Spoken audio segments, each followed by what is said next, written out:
बीच आतंकी रह रहे हैं, उनको जरा सुनिए। हिंदुओं की आबादी को पलायन करना पड़ा और सिर्फ 15% बचे।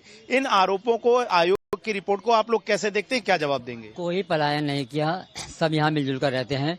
हिंदू भाई भी, मुसलमान भाई भी। मुसलमान 15% जैसे बता रहे हैं हिंदू भाई यहाँ पर, कोई पलायन करके नहीं गया। सब अपने बेरोजगार, जो रोजगार नहीं था उसके लिए गए। यहाँ पर जो है 15% हिंदू भाइयों का व्यापार है, उनमें 85% मुसलमान लोग उनसे व्यापार करते हैं, चाहे वो सुनार हो, चाहे वो डॉक्टर हो, चाहे वो मास्टर हो, कोई किसी समाज के भी हो। जो रिपोर्ट कह रही है कि इतने दंगे लगातार हुए, उसमें बार बार हिंदुओं को टारगेट किया, क्या इसको लेकर आप लोग क्या कहेंगे? कोई इत्तेफाक नहीं रखता इस बात से, लेकिन यहाँ पर किसी भी हिंदू भाई से पूछ लो आप। मैं खुद होली पर पिचकारी बांटता हूँ, गुलाल बांटता हूँ, दिवाली पे दीवले बांटता हूँ, सब यहाँ पर। कोरोना काल में यहाँ पर जो है कई डेड बॉडी ऐसी आई जिसे हिंदू भाइयों ने अपने बाप को नहीं उठाया, मुसलमान ने कौलिया भरकर उसमें रखा, उसकी एम्बुलेंस में। वो ऐसा कोई नहीं, यहाँ पर सिर्फ और सिर्फ सियासत है। आपका कहना है मिलजुल के रहते हैं, सियासत हो रही है। आपका क्या नाम है? अदली जी, जो ये कहा जा रहा है, ऐसा क्या कर दिया आप लोगों ने कि लोग घटकर 15% रह गए और आजादी के समय 50-60% हिंदू थे? क्यों पलायन कर गए आप लोगों ने, क्यों डराया? जांच आयोग की रिपोर्ट कह रही है ये। नहीं साहब, हमने बिल्कुल नहीं डराया। आप तो संभल में पूरे घूम ले, 36 पूरे 52 सराय हैं। जो उनका जैसा मंदिर है ऐसा है, जैसी हमारी मस्जिद है ऐसी है। ये सिर्फ झूठ, राजनीति। सन 27 का विधायक MLA का इलेक्शन, यहाँ जिला मुख्यालय का आंदोलन हिंदू मुसलमान ने कंधे से कंधा मिलाकर किया, एक साथ किया, भूखे पेट रहकर किया। मगर हम पुनर्विचार करें चाहेंगे कि मुख्यमंत्री जी एक मर्तबा फिर विचार करें और संभल को ही इसका हक दें। 150 साल पुरानी यह तहसील है, उन्होंने एक गांव के अंदर जिला मुख्यालय बना दिया और इससे हताश है हिंदू मुसलमान। यह भाईचारा बना हुआ है, ये तमीज तहजीब का गहवारा है संभल। तो वहां के स्थानीय मुस्लिम ये कहते हैं कि हिंदू और मुस्लिम के बीच भाईचारा बना हुआ है, लेकिन संभल की एक सच्चाई यह है कि वहां मुस्लिम बना मुस्लिम की भी एक स्थिति है। संभल में दरअसल मुस्लिमों के 2 गुट हैं। एक गुट तुर्क मुसलमानों का है, जबकि दूसरा गुट कन्वर्टेड हिंदुओं का है, जो अब पठान बन चुके हैं। इन दोनों के बीच अक्सर विवाद होता है और इसी झगड़े के चलते जहां हिंदू समाज संभल छोड़कर भागने पर विवश हुआ, तो वहीं इसी लड़ाई के चलते गजवाए हिंद वाली साजिश का खुलासा भी हुआ है। मैं आपको बताता हूं कि यह खुलासा कैसे हुआ। दरअसल मिशन डेमोग्राफी के चलते हिंदुओं की आबादी 45 से 15% पर संभल में सिमट गई। हिंदू आबादी कम करने के लिए बताया जा रहा है कि इस इलाके में लव जिहाद को हथियार बनाया गया और न सिर्फ इस इलाके में बल्कि दूसरे इलाकों में भी इस थ्योरी को लागू करने की कोशिश की गई। हिंदू लड़कियों को प्रेम जाल में फंसाने के लिए बाकायदा फंडिंग की जाती थी। दलितों के सामूहिक पलायन की साजिश इन्होंने रची थी। 1978 दंगों के बाद दंगाइयों ने दलितों को निशाना बनाना शुरू कर दिया था।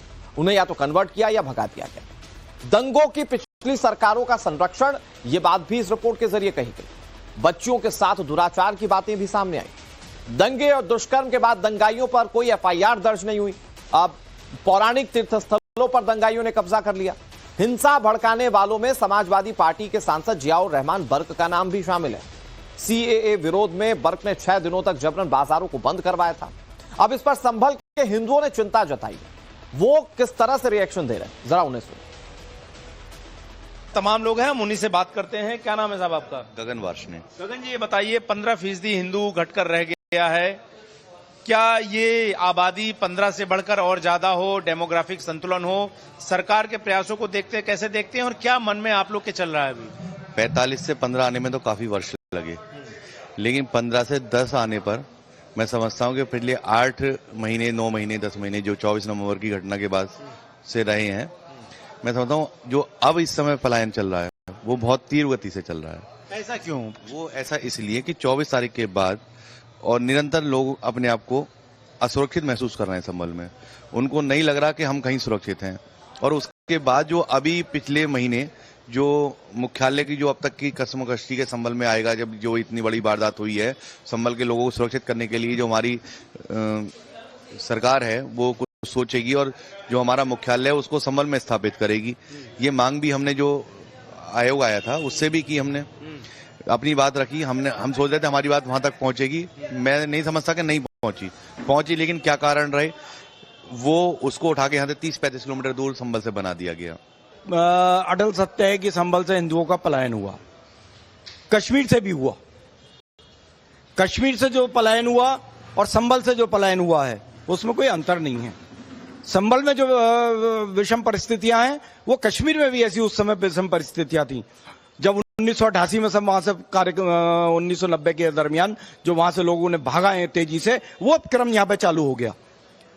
हमें उम्मीद ये थी 24 नवंबर के बाद कि यहां पर प्रशासनिक हमला, मिलिट्री का डिप्लॉयमेंट और अन्य प्रकार से संभल में हिंदुओं को रोकने की कोशिश की जाएगी। पता नहीं किन कारणोंवश कि संभल से एक मुख्यालय को यहां से दूर भेज दिया गया, और यहां पर अगर पुलिस प्रशासनिक व्यवस्था रहती तो हिंदुओं में सुरक्षा की भावना पैदा होती। सच क्या है, अभी क्या महसूस कर रहे हैं? क्या अब आबादी बढ़ेगी, सुरक्षा के भाव बढ़ेंगे या घट रहे हैं? देखिए, सन 76 में जब झगड़ा हुआ था तो उस समय संभल को सुरक्षा की बहुत आवश्यकता थी। हिंदू तो पहले से ही जो है यहाँ पे माइनॉरिटी में बना हुआ है, ये तो सुरक्षा नहीं मिलने के कारण जो है यहाँ पर हिंदुओं में जो है लगातार जो है एक निराशा बनती चली गई, और बोले जब यहाँ पे सुरक्षा नहीं है तब फिर यहाँ से चले गए। देखिए, किसी क्षेत्र का विकास वहाँ की सुरक्षा पर निर्भर करता है। यदि सुरक्षा सही है तो वहाँ का विकास होगा। ना तो शिक्षा की यहाँ ढंग से व्यवस्था हो पाई है, ना यहाँ व्यापार हो पाया है। इसका परिणाम ये निकलता है कि बच्चे जो है पढ़ने के लिए बाहर जा रहे हैं। जब बाहर पढ़ने जाएंगे तो वहीं जाके जॉब करते हैं, फिर संभल कोई नहीं आता वापस। धीरे धीरे ये कारण यह है कि संभल की जो है राजनीतिक रूप से उपेक्षा की गई है। तो हमारे सहयोगी गौरव को आपने सुना, देखा, वो संभल में ग्राउंड रिपोर्टिंग कर रहे हैं। उन्होंने मुस्लिम पक्ष को भी आपके सामने रखा, उन्होंने हिंदू पक्ष को भी आपके सामने रखा। लेकिन सबसे ज्यादा हैरान करने वाली बात इस रिपोर्ट के जरिए होने वाले खुलासे हैं, जिसमें अब ये नई बात निकलकर सामने आई कि आतंकी संगठन संभल के अंदर पनप रहे हैं। विनोद मिश्रा हमारे सहयोगी ज्यादा जानकारी के साथ जुड़ गए। विनोद, डेमोग्राफी संभल की चेंज करने के लिए, हिंदुओं की संख्या कम करने के लिए लव जिहाद का सहारा लिया गया, उसके पीछे दंगे और हिंसा का सहारा लिया गया, और यह सब कुछ हो रहा था पाकिस्तान में बैठे आकाओं के इशारे पर।